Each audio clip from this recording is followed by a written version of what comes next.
Bonsoir et bienvenue pour ce webinaire de la Semaine de la copropriété organisé par le réseau Annie Ladille. Aujourd'hui, c'est l'Adille de l'Oise qui va nous présenter l'Assemblée générale de copropriété. Quelques petites règles pour ce webinaire. On va commencer par une présentation globale de l'Assemblée générale pendant une vingtaine de minutes. Ensuite, il y aura un temps d'échange d'une dizaine de minutes qui permettront de répondre aux questions que vous aurez posées. Donc, n'hésitez pas par le chat, par son Q et R. Vous pouvez poser vos questions au fur et à mesure de la présentation. Petit rappel aussi, on n'aborde ici que des notions générales. Pour les cas particuliers, on vous invite à vous rapprocher de l'ADIL la plus proche de chez vous. Vous pouvez trouver les coordonnées sur le site de l'ANIL à la rubrique « Votre ADIL ». Et aussi, dernière précision, compte tenu du nombre de participants, nous n'aurons pas la possibilité de répondre à l'intégralité des réponses posées dans le chat. Nous sélectionnerons les questions les plus récurrentes.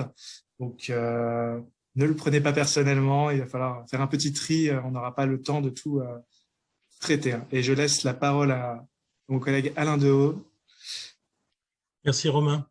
Bonjour à tous et à toutes. Donc, ce soir, nous allons parler de l'Assemblée générale de copropriété avec ce petit menu que vous avez, le rôle, la convocation, la tenue, l'ordre du jour, etc.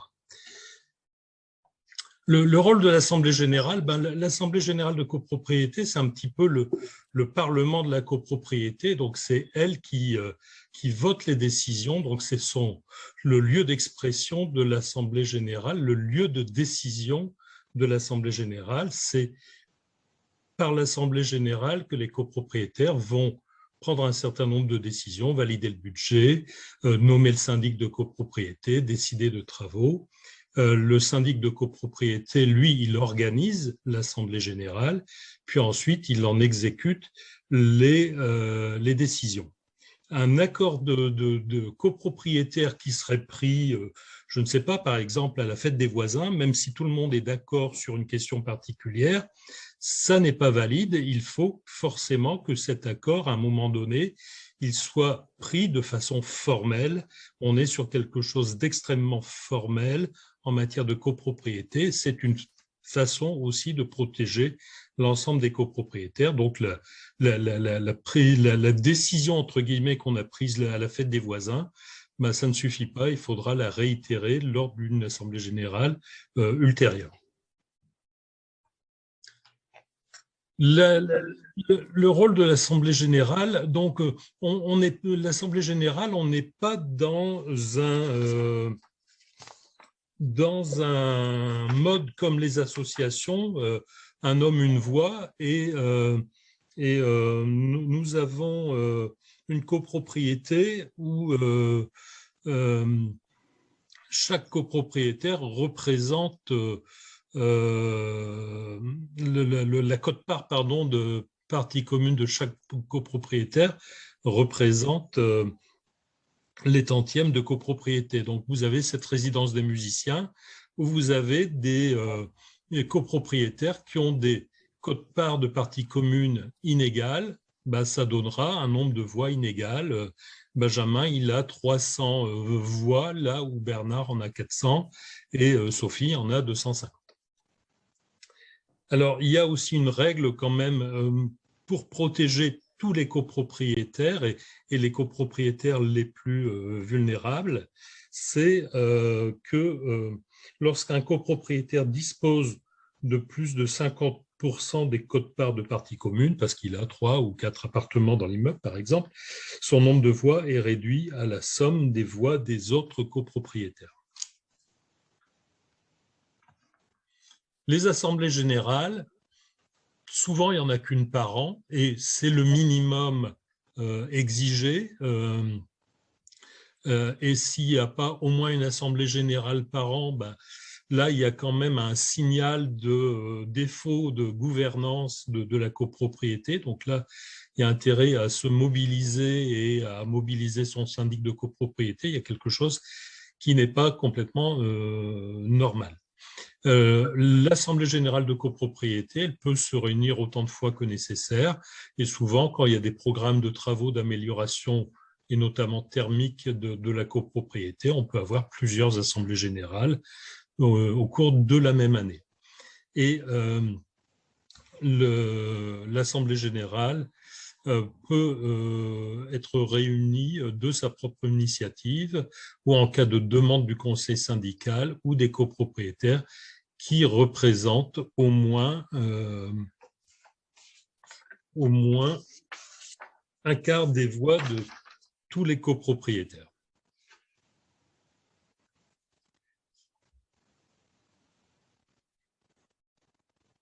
La convocation de l'Assemblée générale, on est toujours sur quelque chose d'extrêmement formel et c'est le syndic dont la mission est l'administration de la copropriété qui a cette mission de convoquer l'Assemblée générale de copropriété. Tous les copropriétaires doivent être invités là-dessus. Il n'y a pas d'autre possibilité que d'inviter tous les copropriétaires. On n'est pas sur des choix comme ça, selon l'air du temps, les envies des uns et des autres, les copropriétaires agréables, les copropriétaires désagréables. Tous les copropriétaires doivent être invités et il suffit qu'un seul des copropriétaires n'ait pas été convoqué pour que l'Assemblée générale puisse être invalidée. Alors, il y a quand même quelques bémols par rapport à ce principe-là. Le copropriétaire qui a changé d'adresse sans le signifier au syndic de copropriété peut difficilement reprocher au syndic de copropriété de ne pas avoir été convoqué à l'Assemblée générale. C'est à peu près la seule exception qu'on puisse relever par rapport à ce principe de la convocation de tous les copropriétaires.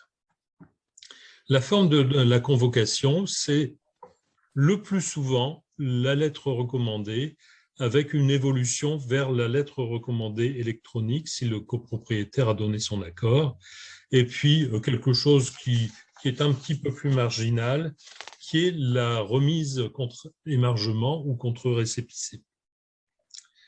Le formalisme, toujours, il y a des délais précis. La loi nous dit au moins 21 jours avant la date de la réunion, à moins que le règlement de copropriété ait prévu des délais plus longs ou, en cas d'urgence, quand il y a des problèmes de conservation de l'immeuble, là, il faut savoir être réactif et envisager une convocation d'assemblée générale avec des délais plus courts. Mais vous voyez, on est toujours dans la protection des copropriétaires avec des règles de forme, des règles de délai, et on l'aura tout au long de cette soirée, de ce webinaire sur l'Assemblée générale de copropriété. La tenue de l'Assemblée générale de copropriété, elle doit se tenir dans la commune d'implantation de l'immeuble, sauf si le règlement de copropriété le prévoit autrement. Elle peut se tenir tous les jours, y compris un dimanche. Et on a des modifications qui sont apparues au fil du temps, notamment avec la loi Elan. Et maintenant, il peut y avoir une tenue d'assemblée générale avec des copropriétaires qui participent en visioconférence. Mais là encore, il faut qu'ils en informent le syndic au moins 3 jours francs avant la date de la réunion. Les votes par correspondance, là aussi un ajout récent apporté par la loi, possibilité de voter par correspondance. Donc vous voyez que la loi a ajouté toujours des facilités supplémentaires pour que tous les copropriétaires puissent réellement participer d'une manière ou d'une autre à l'Assemblée générale, et c'est surtout ça qu'il faut retenir. Donc, il y a un formulaire spécifique qui est joint à la convocation et le syndic doit recevoir le vote au moins 3 jours francs avant la date de la réunion. Alors, bien évidemment, si j'ai envoyé un vote par correspondance pour dire telle délibération, je vote pour telle délibération avec le projet de délibération qui figure en annexe à l'ordre du jour, on le verra juste après. Si la décision n'est pas exactement celle-là, mon vote ne peut plus être pris en considération et je serai considéré comme défaillant parce que je n'aurai pas voté pour la motion, pour la délibération qui aura finalement été décidée par l'Assemblée générale de copropriété.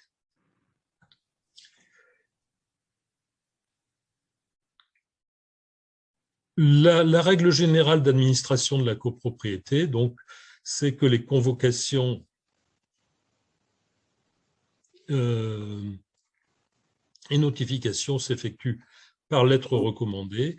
Le décret du 21 octobre 2015 permet le recours à la voie électronique pour les notifications et les convocations. Donc ça permet aussi d'alléger un petit peu le système.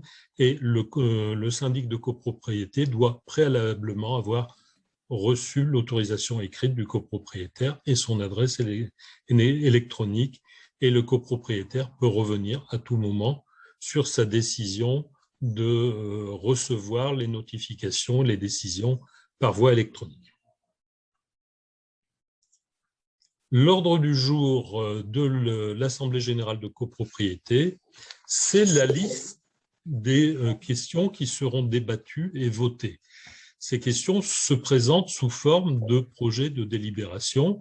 Donc, à l'ordre du jour, on va réfléchir sur le problème de la divagation des chiens et des chats dans les parties communes de la copropriété, parce que ça ne constitue pas un projet de délibération.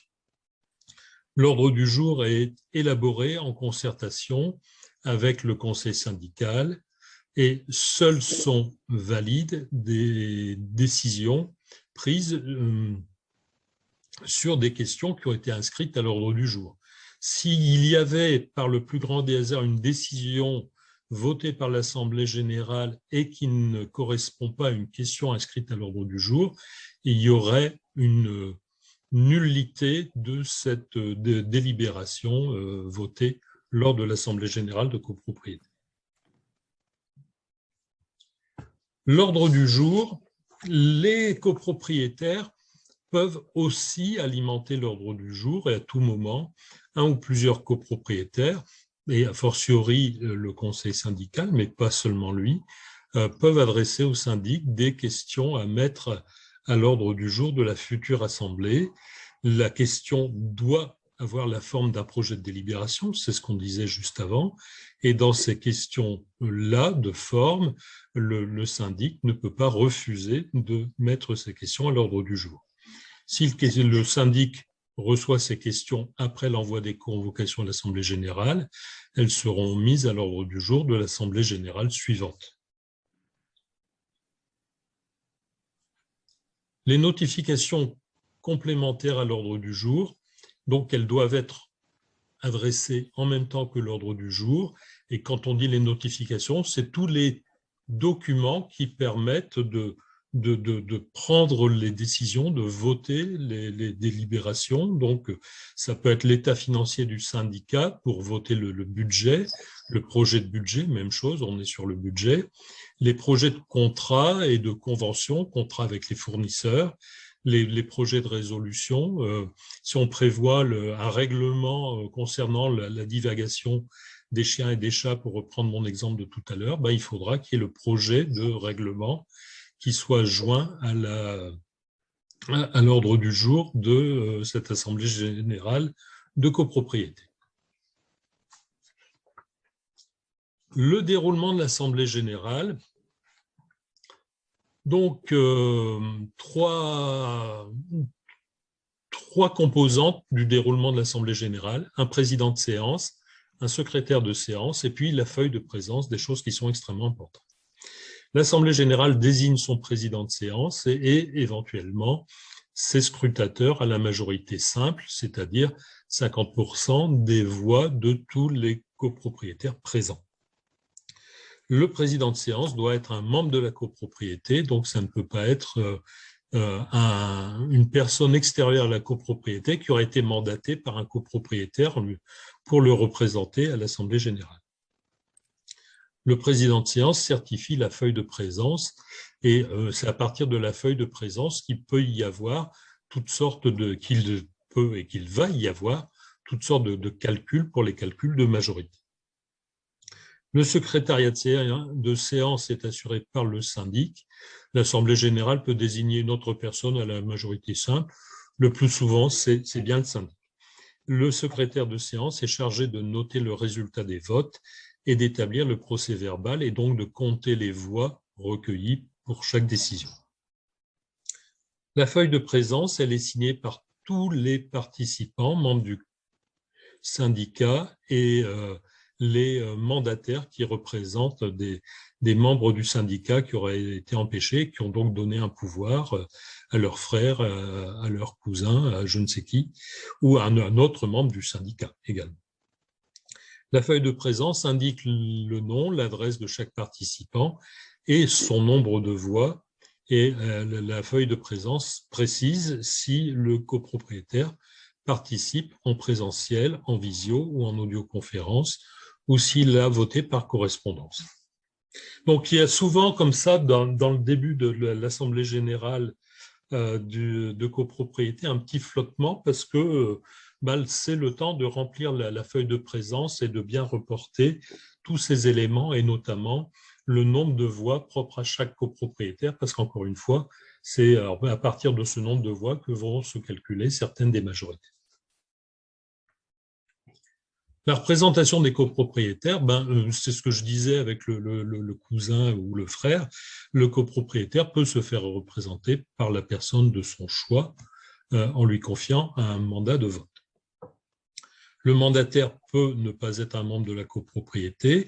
Il y a une règle de limitation des mandats qui sont donnés à un mandataire et le mandataire qui reçoit trop de mandats peut les donner à un autre mandataire qu'on appelle un mandataire subdélégué.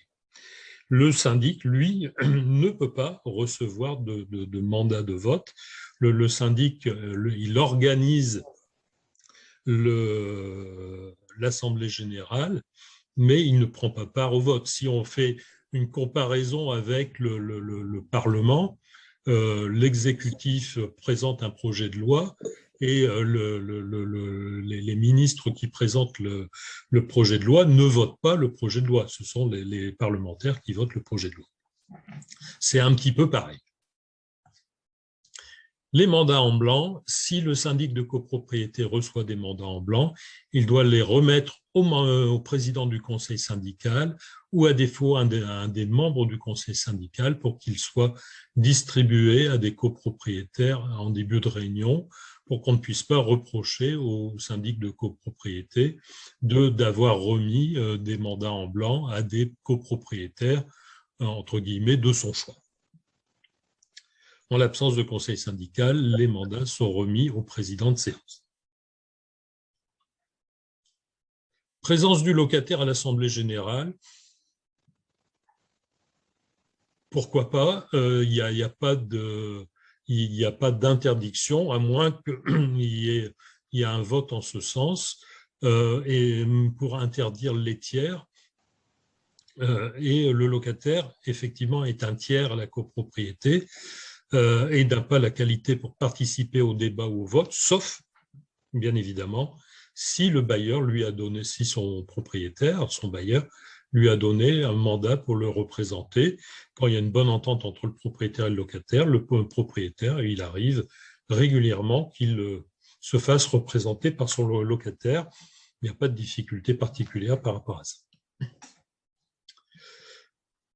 Aujourd'hui, avec le smartphone, on est très distrait et on peut recevoir un appel important en cours d'assemblée générale de copropriété et quitter la salle. Il est important à ce moment-là qu'on note le départ temporaire ou le départ définitif d'un copropriétaire, de même que on note les arrivées tardives parce que ça a un impact forcément sur les majorités exprimées et les votes et les calculs des tantièmes pour savoir à quelle majorité la décision a été prise. Les modalités de l'Assemblée générale. Donc, c'est surtout là, on va parler dans les modalités de décision. En fait, on est au niveau des majorités et on revient sur le fait que chaque copropriétaire dispose du nombre égal à ses tantièmes. C'est ce qu'on avait vu tout à l'heure sur notre résidence des musiciens, avec 4 types de majorités.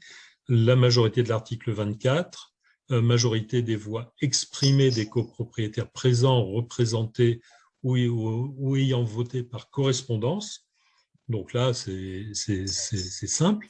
Majorité absolue, c'est la majorité de tous les copropriétaires, les présents, les représentés ou les absents. Donc c'est vraiment tous les copropriétaires. Là, on prend toute la masse des tantièmes. La double majorité de l'article 26, on est à la majorité de tous les copropriétaires représentant les 2/3 des voix.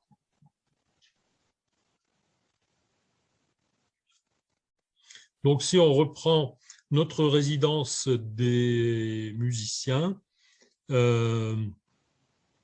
majorité de l'article 24, son niveau variera en fonction de l'absentéisme. Donc, on a Bernard et Rokia l'un est absent et l'autre qui s'abstient. Et donc, il faut, il faut que la majorité soit d'au moins 626 voix. À la majorité de l'article 25, il faut qu'on ait au moins 1001 voix. À la majorité de l'article 26, il faut que l'on ait au moins 4 copropriétaires qui ont voté la motion, la délibération, et qu'en même temps, leur voix soit au moins égale à 1334 voix.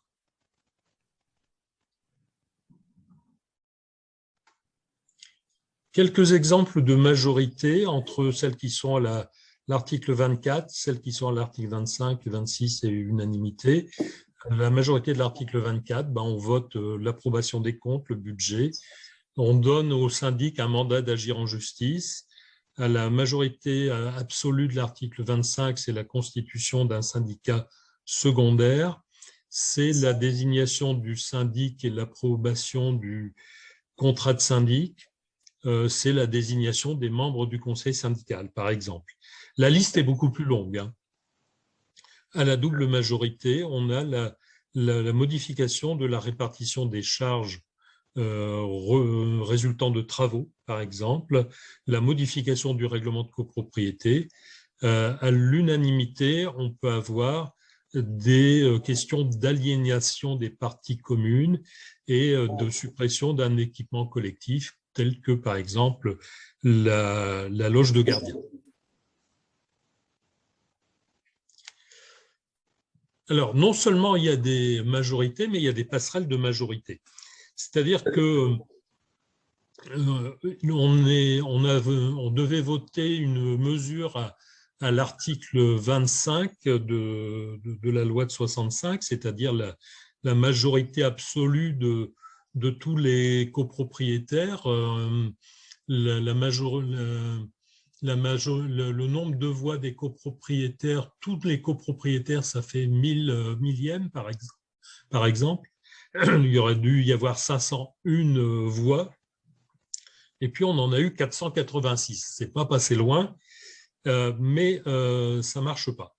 Donc, lorsqu'une décision soumise à la majorité absolue et qu'elle ne l'a pas obtenue, mais qu'elle réunit au moins le tiers des voix, donc mes 486 par rapport aux 501, il est possible de procéder immédiatement à un second vote à la majorité simple. C'est immédiatement, c'est pas à l'Assemblée générale suivante, c'est vraiment dans la foulée. Passerelle de l'article 26.1, lorsqu'une décision qui relevait de cette majorité n'a pas été adoptée, mais qu'elle a obtenu l'approbation d'au moins 50% des copropriétaires qui représentaient au moins le tiers des voix de tous les copropriétaires. Même chose, il est possible de procéder à un second vote. Et là, on passe de la majorité de l'article 26 à la majorité de l'article 25, c'est-à-dire un vote à la majorité absolue.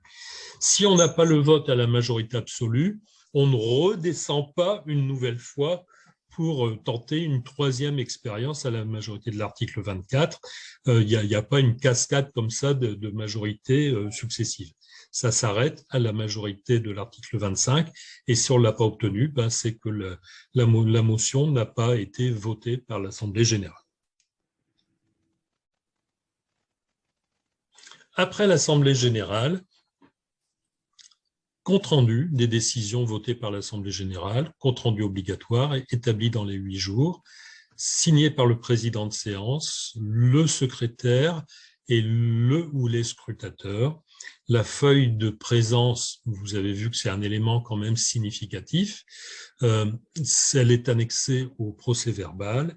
Le syndic a 1 mois pour adresser le résultat des votes aux copropriétaires.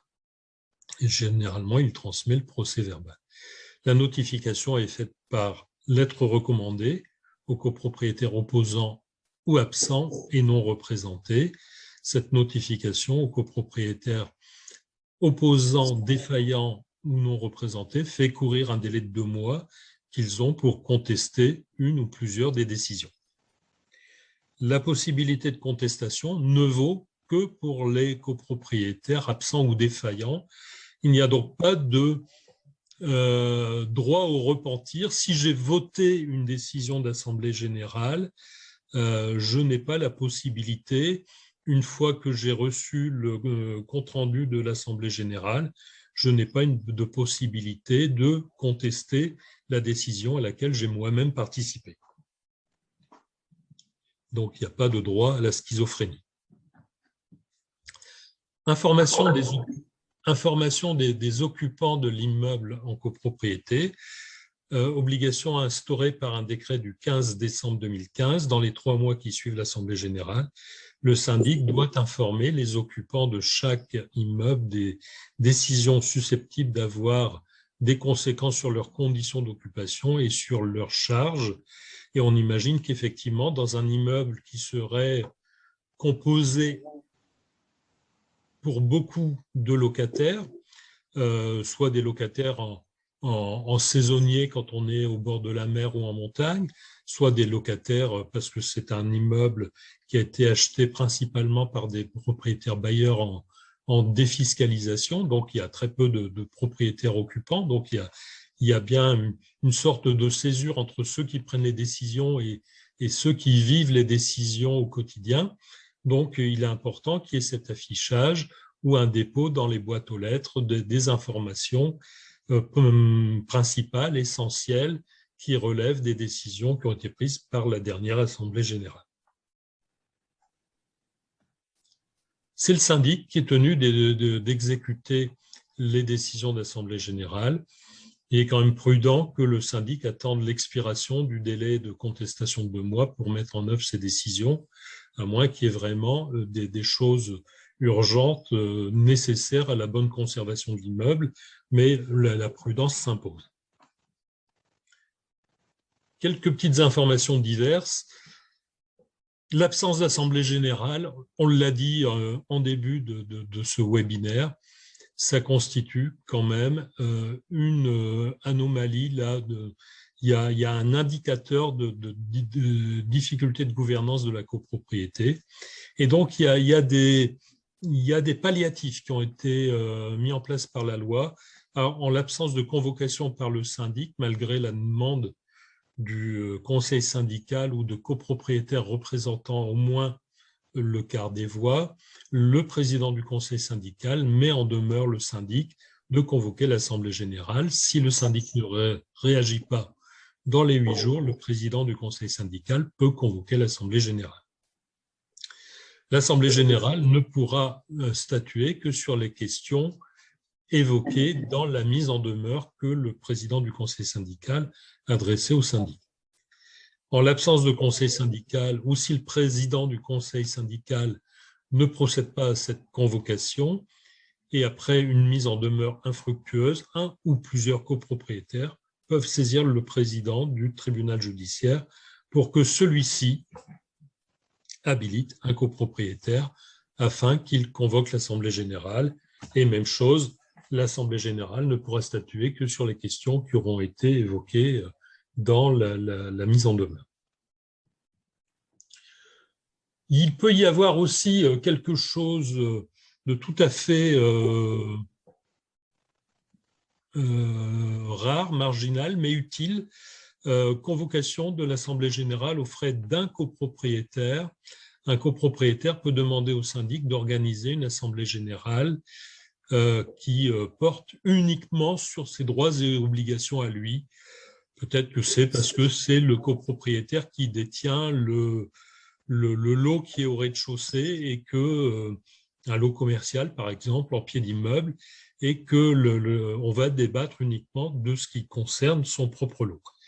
Le copropriétaire doit notifier sa demande au syndic en précisant là où les questions à inscrire à l'ordre du jour. Chaque question, bien sûr, doit être accompagnée d'un projet de résolution. Le syndic a un délai de 15 jours pour informer le demandeur des frais prévisionnels et des honoraires, parce que là, pour le coup, ça coûte de l'argent et c'est normal que ces coûts soient mis à la charge unique du copropriétaire qui souhaite cette assemblée générale sur mesure personnalisée. Le syndic doit convoquer l'assemblée générale dans un délai de 45 jours qui suivent le paiement des frais par le copropriétaire qui est à l'origine de cette assemblée générale tout à fait spécifique, particulière. Les petites copropriétés, donc là aussi, maintenant, il y a des mesures qui concernent les petites copropriétés pour alléger un petit peu la prise de décision dans les petites copropriétés. Ce sont des copropriétés de 5 lots et moins, ou dont le budget prévisionnel moyen sur 3 ans ne dépasse pas 15 000 €. Il y a des possibilités de prise de décision dans le cadre d'une consultation réalisée hors de l'Assemblée générale, consultation qui peut être faite par écrit qui peut se tenir de manière informelle. Il ne faut peut-être pas qu'il y ait trop d'informel quand même, donc la consultation par écrit, c'est peut-être pas mal. On peut avoir des décisions prises à l'unanimité et malgré tout, ça ne fonctionne pas pour toutes les décisions. Ça ne peut pas porter sur le vote du budget ni l'approbation des comptes, où là, pour le coup, il faudra qu'il y ait l'Assemblée générale, en l'occurrence l'Assemblée générale annuelle, qui me paraît de bonne loi, vu que la consultation ne dispense pas la tenue de l'Assemblée générale annuelle. Prise de décision dans les copropriétés de 2 lots. Donc là, on réduit encore la voilure de la copropriété. Majorité simple de l'article 24, les décisions d'assemblée générale ainsi que la désignation du syndic qui relèvent de la majorité simple peuvent être prises par le copropriétaire qui détient plus de la moitié des voix. Majorité absolue de l'article 25, décisions d'assemblée générale qui relèvent de la majorité absolue, elles peuvent être prises par le copropriétaire qui détient au moins les 2 tiers des voix. Plus de la moitié des 2 tiers des voix, du fait de la prééminence du copropriétaire qui détient soit plus de la moitié des voix, soit plus des 2 tiers des voix, les mêmes décisions peuvent être prises sans convocation de l'Assemblée générale. Indépendamment du nombre des voix dont il dispose, chaque copropriétaire peut prendre des dispositions relatives à la conservation de l'immeuble. Donc, si l'immeuble menace de se casser la figure, même le copropriétaire minoritaire peut estimer nécessaire de son ressort de ne pas attendre, de ne pas se coordonner avec l'autre copropriétaire qui est en voyage à l'étranger, en voyage professionnel et dire il faut que je fasse passer le couvreur parce qu'on a quand même 10 mètres carrés de toiture qui sont partis. La convocation de l'Assemblée générale dans les copropriétés de 2 lots, chaque copropriétaire peut convoquer l'autre copropriétaire à une Assemblée générale en lui notifiant, comme toujours, les points à l'ordre du jour. Chaque copropriétaire peut ajouter des points à l'ordre du jour à condition d'en informer préalablement l'autre. C'est la même chose que sur une assemblée générale de copropriété standard, sauf que là, on est à échelle réduite, mais vous voyez que finalement, ça fonctionne un petit peu de la même manière. Prise de décision sans convocation préalable. Les copropriétaires peuvent se réunir sans convocation préalable, prendre toutes les décisions nécessaires, y compris celles qui relèvent de l'unanimité. Les décisions, elles doivent être consignées par écrit et versées au registre des procès-verbaux d'assemblée générale. Quand les choses se passent bien, il peut y avoir plein de choses qui se font dans des copropriétés de lots, mais il faut quand même qu'ensuite, on est toujours rattrapé un petit peu par le formalisme de la copropriété. Et encore une fois, c'est une protection des copropriétaires. Il faut bien que tout ce qui a été fait de façon informelle se trouve à un moment donné formalisé et reproduit, consigné par écrit et versé dans le registre des procès-verbaux d'assemblée générale. Voilà ce que je pouvais vous dire sur ces assemblées générales de copropriété. On se termine ce webinaire avec une splendide carte de France des ADIL et des lieux de permanence près de chez vous, où vous pouvez contacter partout les ADIL de votre département, les ADIL juste à côté de chez vous. Merci, merci Alain pour cette présentation. On a beaucoup de choses à dire sur l'Assemblée générale. On n'a même pas vu le temps passer, mais au final, on est déjà quasiment à 18h40. Mais on va quand même garder un petit moment pour les questions. J'ai vu plusieurs d'entre vous qui vous interrogeaient sur la possibilité de revisionner ce webinaire. La réponse est positive. On vous transmettra le lien, il sera indiqué sur le site de l'ANIL. Aussi, vous pouvez vous inscrire à notre newsletter et vous aurez aussi accès à ces liens dans cette newsletter. Donc, n'hésitez pas et je vous invite fortement à le faire. Encore une fois, je me répète un petit peu par rapport aussi à hier, notamment hier. On a eu pas mal de questions sur des sujets très précis, très concrets et on vous invite vraiment à toquer à la porte de l'ADIL la plus proche de chez vous pour vraiment avoir plus de renseignements. Donc, on ne va pas traiter tous les sujets et on reste sur des questions assez générales. J'en ai repéré quelques-unes. À un moment, on a parlé de la représentation en assemblée générale par un locataire et l'un d'entre vous s'interroge sur est-ce qu'on peut se faire représenter par une autre personne qu'un locataire en assemblée. Oui. Et effectivement, oui, bien sûr, on a pris l'exemple du locataire, qui est un exemple assez courant, mais la liste ne se limite pas aux locataires. Et vous pouvez vous faire représenter par d'autres personnes, même sont aussi extérieures à la copropriété. Hop.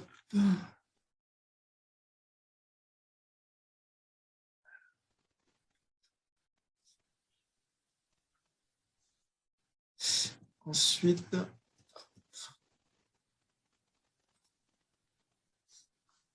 un instant. Alors, on avait une autre question aussi pour une décision prise en Assemblée générale qui n'aurait pas été prise à la bonne majorité.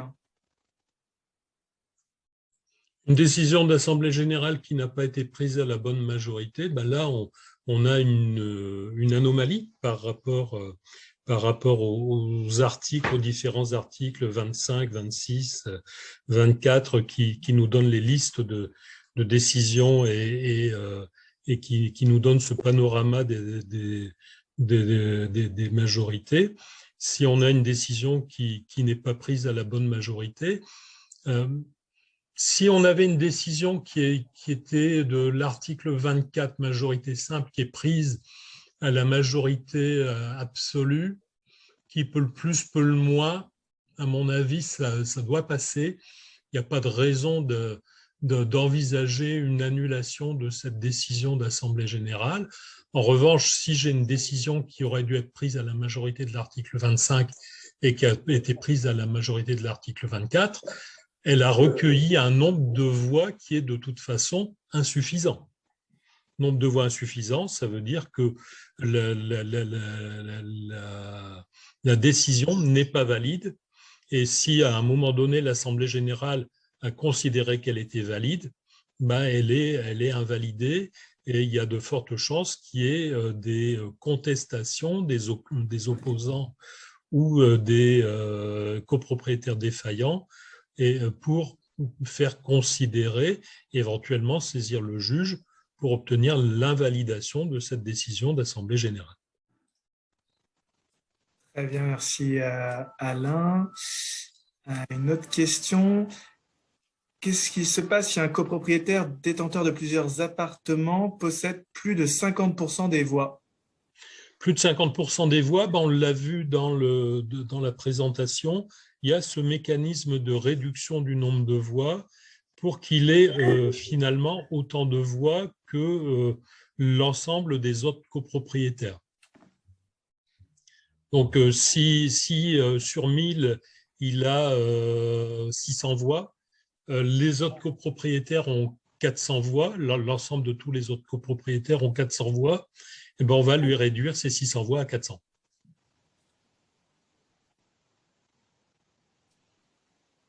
Très bien. Alors, c'est vrai que là, le temps, malheureusement, ne nous permet pas de forcément aller plus loin dans les questions. Encore une fois, bien évidemment, n'hésitez pas pour une information neutre et gratuite, consultez l'ADIL la plus proche de chez vous. On vous remercie pour votre attention et votre participation pour ce nouveau webinaire. Et on vous donne rendez-vous dès demain. C'est pas encore terminé, on est qu'au milieu de la semaine. Donc, demain soir, on va aborder les charges de copropriété, sujet aussi très intéressant, et à mon avis, il y a pas mal aussi de consultations en ADIL sur ce thème. Donc, on vous dit à demain, 18 h, et on vous souhaite une très, très belle soirée. Et on vous remercie encore pour votre attention ce soir. Merci à vous, merci de votre attention.